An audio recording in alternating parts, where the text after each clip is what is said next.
अतः जैसे ही हम ज्योतिष के मूलभूत सूत्रों सिद्धांतों से फैमिलियर हो जाते हैं, हम कुंडली विवेचन के करीब आने लगते हैं। सभी के लिए लगन ही होता है, प्रथम भाव होता है। पहला घर हो, प्रथम भाव हो, एक ही बात है। सप्ताह सातवां घर हो, सातवां भाव हो, एक ही बात है। चौथा घर सबके लिए बात है। सभी मूलतः ये सभी भाव से एक समान चीज़ों का विचार किया जाता है। लगन की स्वयं द्वितीय भाव हमारा कुटुंब है, हमारा वाणी है, हमारा कम्युनिकेशन स्किल है, हमारा संचित है, हमारे संस्कार है, हमारा गुण है, हमारा आचरण है, हमारा नैतिकता है। तृतीय भाव हमारे पड़ोसी हैं, हमारा छोटे भाई का हम है, हमारा मित्र है, हमारी छोटी बहन की बातें हैं, हमारा साहस का स्थान है, हमारा बाहुबल है। इस तरह से सभी भाव एक समान रूप से लगभग एक समान होते हैं। ज़रूरत पड़ती है केवल हमें उन कड़ियों को जोड़ने की जब हम किसी कुंडली की पूजा। सूत्र सभी को पता है, सभी सूत्र पढ़े जा चुके हैं, बस उनको हमारा समझने का अपना अपना एक पैरामीटर है, विवेक है। हम अपने अपने विवेक के अनुसार किसी भी सूत्र को समझते हैं। एक ही सूत्र को सभी जन एक जैसे नहीं समझ सकते, क्योंकि समझने वाला गुरु हम सभी का अलग है। बस वहीं से शुरुआत होती है किसी भी सूत्र को समझने की।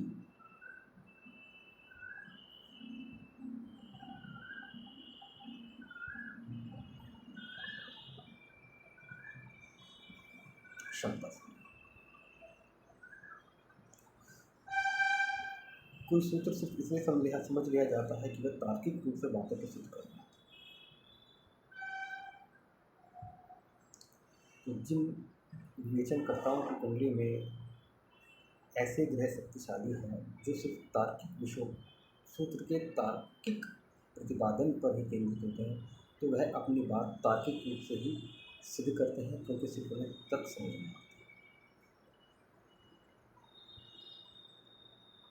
कुछ जिज्ञासुजन गुरुजन ने जो कहा बस उसको स्वीकार कर दिया। उन्होंने कहा हमारे गुरुजन ने कहा है, इसलिए ये मैं एक्सेप्ट करता हूँ। उन्होंने तार्किक बातें नहीं मानी, उन्होंने समर्पण दिखाया, श्रद्धा दिखाई, आस्था दिखाई, जो भी उनके मन का भाव था, बस उन्होंने स्वीकार कर लिया कि गुरु जी ने इस सूत्र को लिखा है तो ये सूत्र सही है। समस्या तब आती है जब सूत्र आगे जा कर के काम नहीं कर रहा है। तो मैं दोनों जन से ये कहूँगा कि सूत्र काम कर रहा है, उनके लिए भी जिन्होंने तंत्र के आधार पर सूत्र को समझा, और उनके लिए भी जिन्होंने सुनकर ही मान लिया। केवल अंतर आ रहा है हमारे द्वारा उसके उपयोग कर, और उस सूत्र का वह उपयोग हमारे स्वयं के गुरु पर आधारित है। हमारे गुरुजन ने हमें दिया, हम कितना लेते हैं।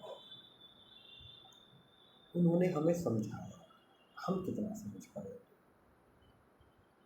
उन्होंने हमें जगाया, हम कितना जान पाए। यह हमारे व्यक्तिगत ग्रहों से पता चलता है।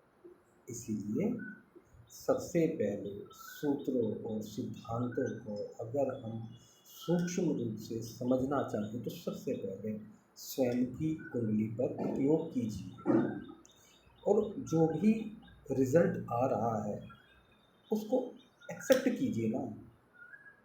ये ग्रह अपने मित्र के घर में रह करके मुझे जीवन में इस भाव में ये सारी खुशियाँ दे रहा है और ये सारी परेशानियाँ भी दे रहा है। वो खुशियाँ क्यों दे रहा है, वह परेशानियाँ क्यों दे रहा है। खुशियाँ दे रहा है तो संभवतः उस पर कोई शुभ प्रभाव है, परेशानियाँ दे रहा है तो उस पर कोई पाप प्रभाव है। मुझे मिली, इस ग्रह के जरिए मिली, इस शुभ अशुभ दृष्टि के कारण मिली, इस भाव में स्थिति के कारण मिली, तो संभवतः किसी और को मिलेगी, मुझसे कम या मुझसे ज़्यादा। इसको इसको पैरामीटर मानिए। ये ग्रह उच्च राशि में है लेकिन उच्च के अंशों में नहीं है। मैं अब तक सोचे बैठा था मेरा ग्रह उच्च का है, उच्च का है, उच्च का है। या ये मेरा ग्रह नीच राशि में है लेकिन नीच के अंशों में नहीं है। तो मैं अब तक ये सोच करके फ्रस्ट्रेटेड हो रहा था, हताश इलाज होता कि ये ग्रह नीच का है, नीच का है। लेकिन मैंने अंशात्मक रूप से उसको समझा तो वह नीच का ना हो करके अब वो शत्रु राशि का। जैसे ये समझ में आया तो उससे जो परिवर्तित फल है वो हमारी समझ में आने शुरू होते हैं। समय लगता है थोड़ा थोड़ा। अपने ही बारे में अच्छी बातें हमारे को प्रोत्साहित करती हैं और अपने ही बारे में जो ऐसी बातें हैं जो कुछ नकारात्मक हैं, हमारे दोषों को व्यक्त करती हैं, वो हमें हतोत्साहित करती हैं। इन दोनों के बीच में ही संतुलन बनाना होता है, क्योंकि सेम उसके साथ भी होगा जिसके चार्ट को आप एनालाइज करें। कुछ चीज़ें एकदम आपको लगेगा अरे ये चीज़ कितनी अच्छी है इस व्यक्ति के लिए, इसको मोटिवेट करें। लेकिन समानांतर रूप से उसमें कुछ चीज़ें उसके लिए चुनौतीपूर्ण भी होती हैं, जहाँ पर आप उसको समझाने का प्रयास करते हैं।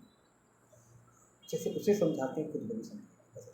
अगर आप अपने आप को समझाते हैं औरों को समझाना आसान हो जाता है, थोड़ा आसान।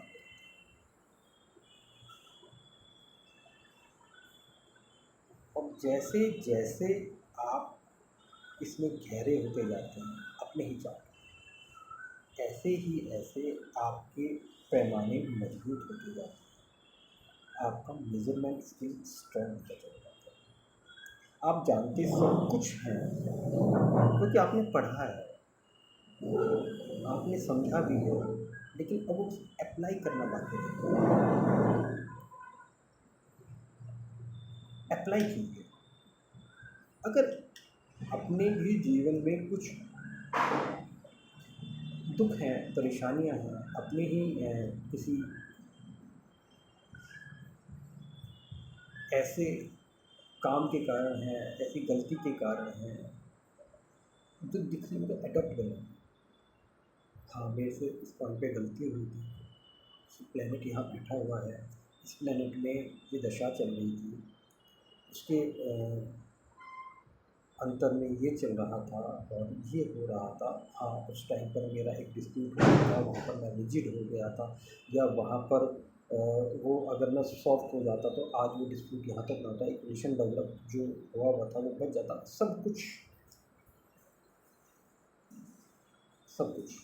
गलती करी तो भी, नहीं करी तो, लेकिन उस समय पर जा कर के जैसे ही आप उस समय में अपने को समाहित करते हैं, भूतकाल में जाकर के भूतकाल से उसको रिकॉल करते हैं, तो आप रिफाइन होते चले जाते हैं। अपने कुल दोषों को लेकर के, अपना ये अच्छा बुराई को लेकर के, अपने स्वभाव, अपने आचरण, अपने व्यक्तित्व को लेकर के एक प्योरिफिकेशन प्रोसेस शुरू हो जाता है। यही रिसर्च है। आपने खुद को जाना, खुद को जानते ही आपने बाकी सबको जानने और समझने के लिए एक पैरामीटर है। हमने खुद को नहीं जाना तो हम दूसरे को नहीं जान पाएंगे। ऊर्जा है, ग्रहों से उत्सर्जित ऊर्जा आपके स्वभाव में, आपके व्यक्तित्व में, आपकी शारीरिक संरचना में, आपके विचारों में जो स्पंदन पैदा कर रही है, ऐसे ही स्पंदन और के लिए भी होती है। पंचम भाव पर आपको जिस तरह के विचार दे रहा है, दूसरे को भी कुछ ऐसे विचार दे रहा है।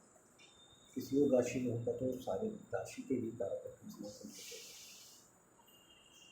द्वितीय भाव का गुरु आपकी वाणी में जो भी चीज़ समावेशित कर रहा है, आपके आर्थिक उन्नति में जो भी सहयोग कर रहा है, किसी दूसरे के लिए भी कुछ वैसा जरूर करेगा। अंतर सिर्फ यही आएगा कि वहाँ पर गुरु स्वराशि में है, मित्र राशि में है, उच्च राशि में है, नीच राशि में है, शत्रु राशि में है। इस अवस्था में बाल एक्सेट्रा खुश है, नाराज है, इतना समझ जाइए। स्वयं से शुरू कीजिए।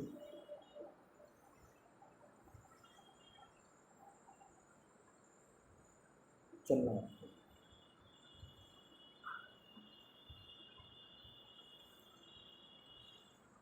आगे बढ़ने का साहस हो बढ़ जाइए, नहीं तो जहाँ तक चलने का साहस हो वहाँ तक चलिए। रुके ना रहिए, रुके रहने से नहीं मिलता, चलते रहने बढ़ते रहने से मिलता चला जाएगा। जितना आप अपने अंदर अपने भीतर जाएंगे, अपनी कुंडी के भीतर जाएंगे, उतना ही सूत्रों के भीतर चलते चले जाएंगे, उतना ही कुंडली से जुड़ते चले जाएंगे। आमतौर पर हम क्या करते हैं, हम व्यक्ति को कुंडली पर सुपरिम्पोज करते हैं।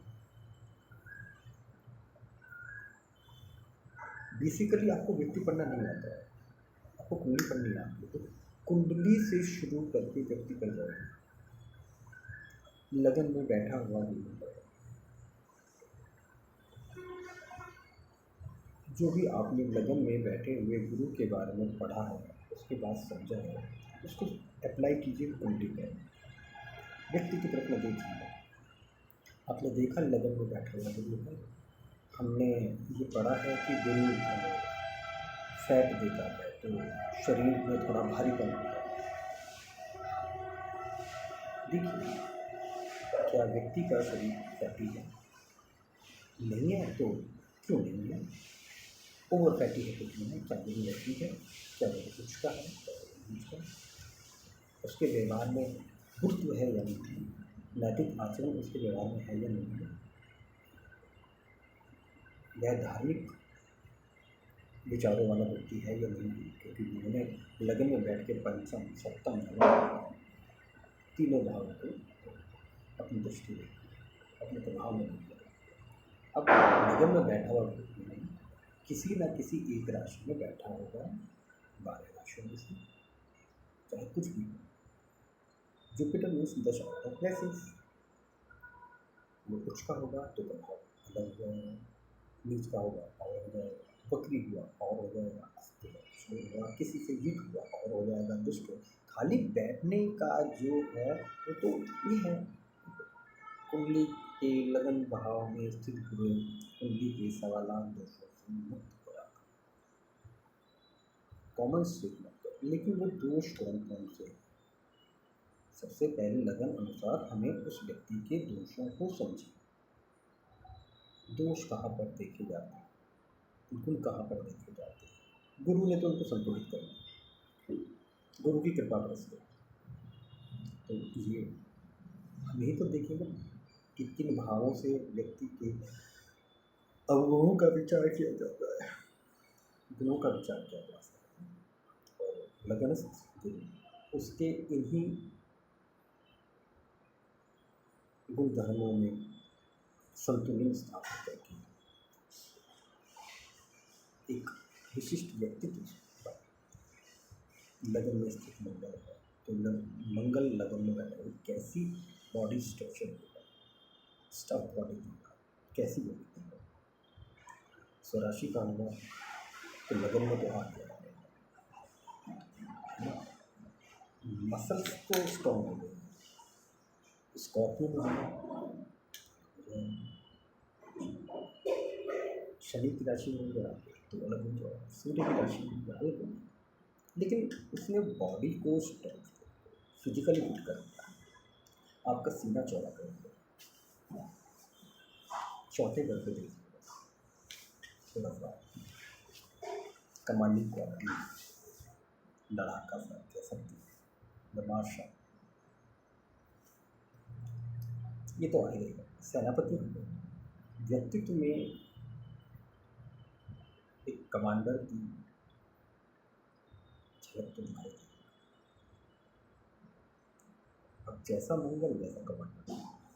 लगन में बुध होंगे, स्वराशि का, मकर राशि, कुछ राशि का, मेष राशि का, मिथुन राशि का, किसी का भी हो,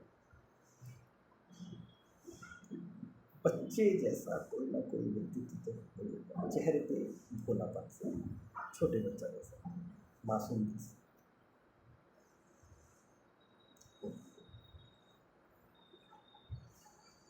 शारीरिक रूप से थोड़ा सा निर्बल हो सकता है, अगर अगर कोई और पाप ग्रह प्रभाव नहीं डाल रहा है।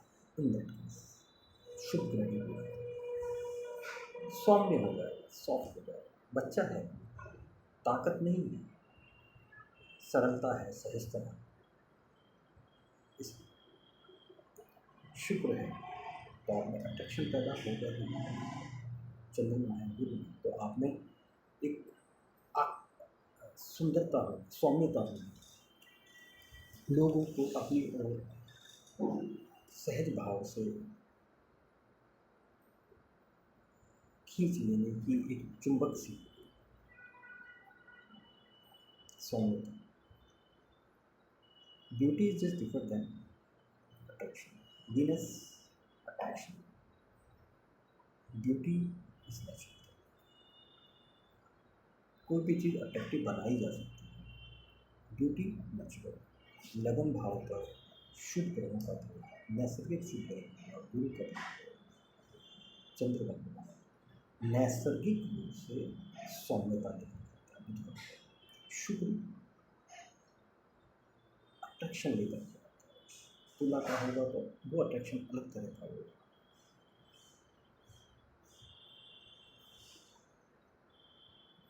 वृषभ का होगा तो वो अट्रैक्शन उसका सुंदरता होगा। वृषभ वाले में सुंदरता होगी।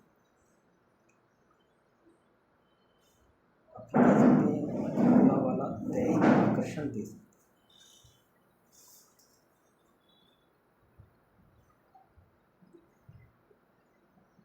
और वृष वाला व्यक्तित्व में आकर्षण दे सकता है। आप थोड़ा विचार कीजिए। वृषभ रानी की बैठ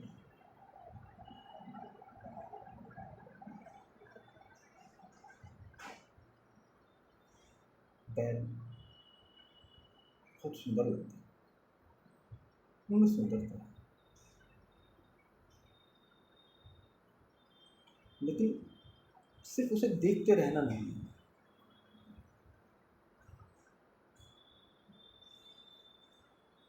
उसका एक ऑरा है, सुंदरता का ऑरा। थोड़ी देर हम बैल को देख करके, उसके हस्तक्षेप को देख करके फिर दोबारा नहीं देखते। हाँ ठीक है, लेकिन जब हम शुक्र की बात करते हैं, तुला के शुक्र की बात करते हैं, शुक्र की तुला राशि में हो, लगन में तुला राशि हो, शुक्र सब लगन में स्थित हो, तुला राशि में हो, शुक्र सप्तम भाव में स्थित होकर के लगन को देख ले, या फिर किसी भी वजह शुक्र तुला लगन, ये चीज़ें बन जाती हैं।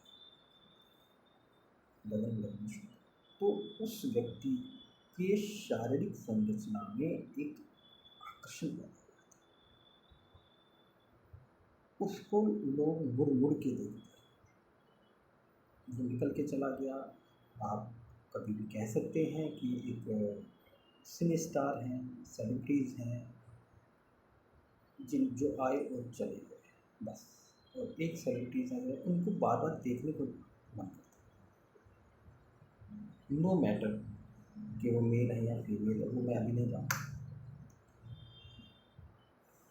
क्योंकि शुक्र का संबंध से सीधे सीधे फीमेल से हो जाता है। तो मैं कहूँगा कि कोई भी सिने स्टार हो सकता है, सेलिब्रिटीज़ हो सकते हैं, जिनमें शारीरिक आकर्षण है, वो तुला क्यों? क्योंकि कारपुरुष कुंडली पर जब विचार करते हैं तो सप्तम भाव आपका विपरीत लिंग है, और चूँकि काल पुरुष महिला पुरुष का विचार किया जाता है, तो वह महिला बन जाता है। आकर्षण महिला के परिपेक्ष में, शारीरिक आकर्षण महिला के लिए है, पुरुष के लिए शरीर सौष्ठ हो जाता है, उसका मस्कुलर होना, उसका सीना चौड़ा होना। मेष राशि है, उसमें फिजिकली फिटनेस लेना, उसके लिए आकर्षण के आधार ये बन जाते हैं, और महिला के लिए उसकी सौम्यता,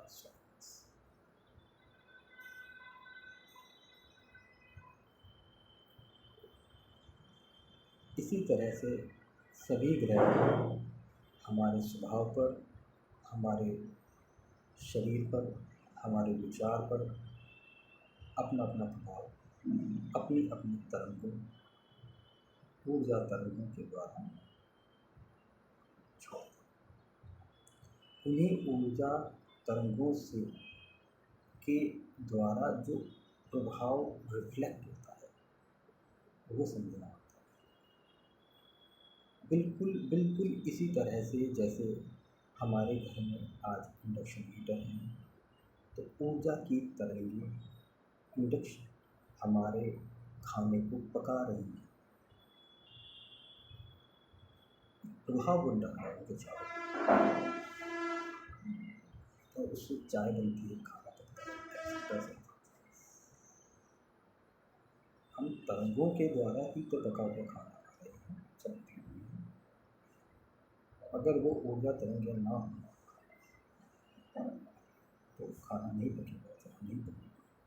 उन ऊर्जा तरंगों को कंट्रोल करना एक कंट्रोल के द्वारा होता है, इसमें कि हमने इतने डिग्री टेम्परेचर मेंटेन करना, हमने इतनी डिग्री टेम्परेचर रखना।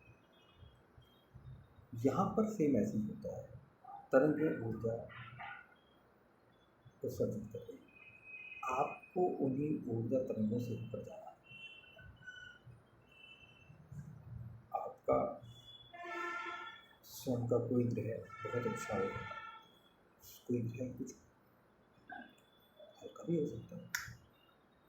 मेरा अपना कहना है कि कुंडली में सभी ग्रह अच्छे होते हैं, सभी ग्रह खराब होते हैं, सभी लगन अच्छे होते हैं, सभी कुछ अच्छा ही है। केवल निर्भर करता है अच्छाई और बुराई को डिफ्रेंशिएट करना कि कुंडली विवेचन के समय हमारी मानसिक स्थिति क्या है, वैचारिक स्थिति पर हमारे स्वयं की ज़्यादा समझ है। एक ही कुंडली को हम अलग अलग विवेचकों से विवेचना कराते हैं तो उनकी भी एक व्यक्तिगत दशा चल रही है। कुछ चीज़ें तीनों एक जैसी ही दिखेंगी, बिल्कुल सही है, लेकिन किसी किसी बिंदु पर कोई कहीं पहुंच जाएगा, कोई कहीं पहुंच जाएगा। कुछ बातें जितने सूत्रों सिद्धांतों को जितनी गहराई से समझा वह उतना गहरा विश्लेषण करना, ये सीधा साधा वो अपना डेप्थ में चला गया।